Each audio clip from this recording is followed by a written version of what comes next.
Hi friends, welcome back to my channel. I am Dr. Shweta Karlapudi, obstetrician and gynecologist practicing at Sanjeevani Hospital, Hadapsar, Pune. So आज हम एक important topic लेके आए हैं आपके सामने, that is ectopic pregnancy. Normal language में जो बोलते हैं हम ट्यूबल प्रेगनेंसी.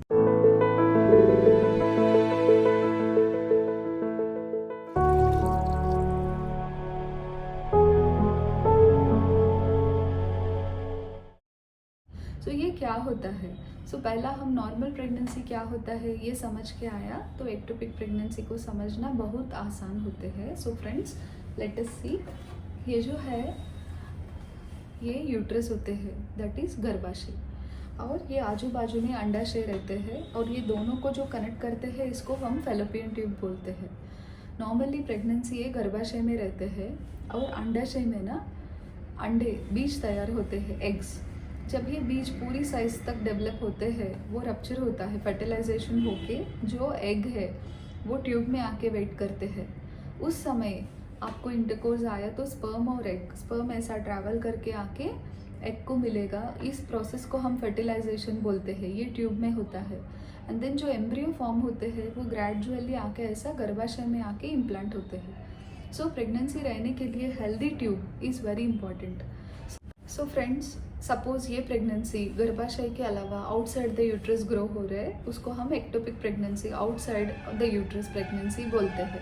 ये ट्यूब में रहा तो उसको ट्यूबल प्रेगनेंसी बोलते हैं, ओवरीज में रहा तो ओवेरियन प्रेगनेंसी, सर्वाइकल कैनाल में रहा तो सर्वाइकल प्रेगनेंसी. कभी कभार प्रेगनेंसी एब्डोमिनल पेरिटोनियल कैविटी में भी ग्रो होता है. Outside all this it is called as an intra abdominal pregnancy.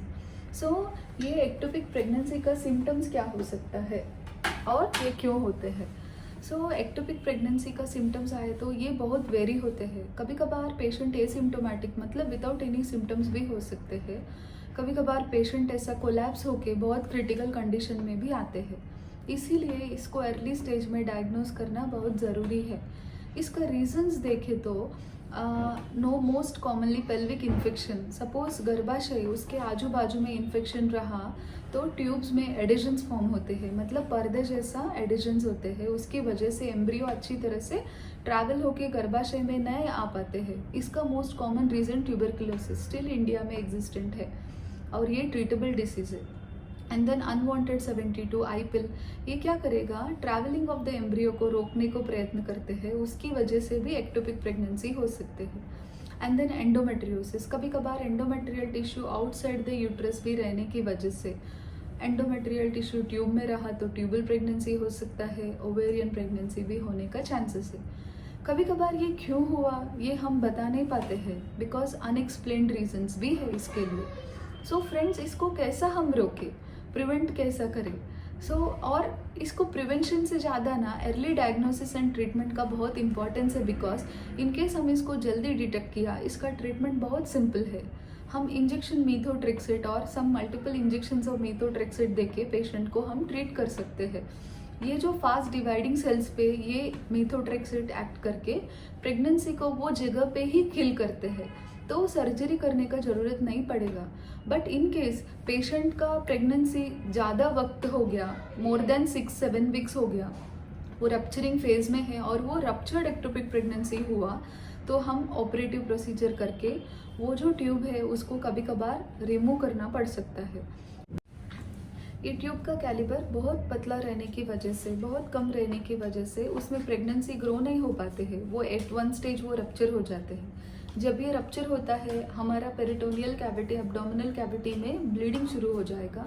So ये हेमरेज होने की वजह से ब्लड लॉस होके पेशेंट कभी कभार शॉक में जाते हैं. इन सच केसेस पेशेंट को कभी कभी आईसीयू एडमिशन, ब्लड ट्रांसफ्यूजन लगता है.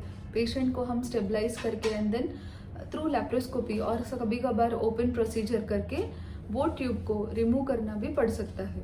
सपोज ट्यूब को नहीं बचा पाया, ट्यूब का हेल्थ कंडीशन बहुत ख़राब हो गया, तो वो ट्यूब को प्रिजर्व करने से कुछ भी फ़ायदा नहीं होते हैं, बिकॉज ये जो ट्यूब है, इनकेस हम ऐसा बैड ट्यूब को सेव किया है, उधर बार बार एक्टोपिक प्रेगनेंसी रहने का चांसेस रहते हैं.